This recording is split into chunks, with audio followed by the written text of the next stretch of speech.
स्वराज मराठीमध्ये आपलं स्वागत आहे। सर्वसामान्यांचा आवाज, निर्भीड, बेधडक, स्वराज मराठी।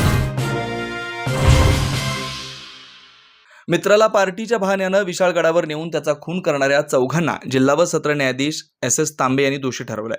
आरोपींपैकी संजय शरद शेडगे याचा यापूर्वीच मृत्यू झालाय। उर्वरित अमीर उर्फ कांचा अब्बास मुल्ला वय 27, सुनील बाळू खोत वय 38, सिद्धराम उर्फ सिद्धार्थ शांताप्पा मेहतर वय 30 सर्व राहणार लिंबू चौक इचलकरंजी यांना जन्मठेपेची शिक्षा सुनावली। या चौघांनी संतोष मोहन तडाके वय 30 राहणार इचलकरंजी याचा खून करून मृतदेह विशाळगडजवळ कोकण दर्शन पॉइंटवरून दरीत फेकून दिला होता। याबाबत पोलिसांनी दिलेली माहिती अशी, तडाके व आरोपी संजय शेडगे दोघे माहुसभाऊ होते। संतोष आपल्याला वरचढ होत असल्याची भावना संजयच्या मनात होती। यातून संजयने तिघा मित्रांच्या मदतीनं संतोष तडाक्याचा खून करण्याचा कट रचला। चौघांनी 21 सप्टेंबर 2019ला विशाळगड येथे पार्टी करण्याच्या बहाण्यानं संतोषला बोलावून घेतलं। आरोपी अमीर मुल्ला, सुनील खोत, सिद्धाराम मेहतर यांच्यासोबत 5 जण चारचाकीतून विशाळगडला रवाना झाले। सर्वांनी वाटेत मद्यपान केलं।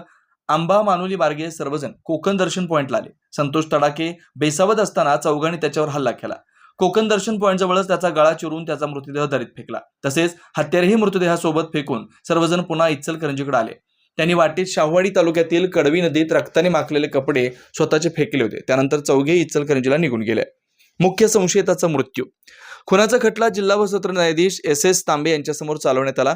सरकार पक्षातर्फे ॲडव्होकेट मंजू पाटील यांनी 17 साक्षीदार तपासले। दरम्यान मुख्य आरोपी संजय शेडगे याचा मृत्यू झाल्यानं इतर तिघांविरोधात खटला सुरू होता। प्रत्यक्षदर्शी साक्षीदार नसतानाही ॲडव्होकेट पाटील यांनी घेतलेल्या साक्षी तसेच त्यांनी केलेला युक्तिवाद आणि उच्च सर्वोच्च न्यायालयाचे निवाडे ग्राह्य धरून न्यायालयाने तिघांना जन्मठेपेची शिक्षा सुनावली। तपास अधिकारी भालचंद्र देशमुख, पैरवी अधिकारी सीमा आष्टेकर यांचे सरकारी पक्षाला सहकार्य केलं। टुरिस्ट गाईडमुळे खुनाचा सुगावा। मानुली भागात टुरिस्ट गाईड म्हणून काम करणारे दिनेश कांबळेंना कोकण दर्शन पॉइंट जवळील फरशीवर रक्त सांडलेलं दिसलं होतं।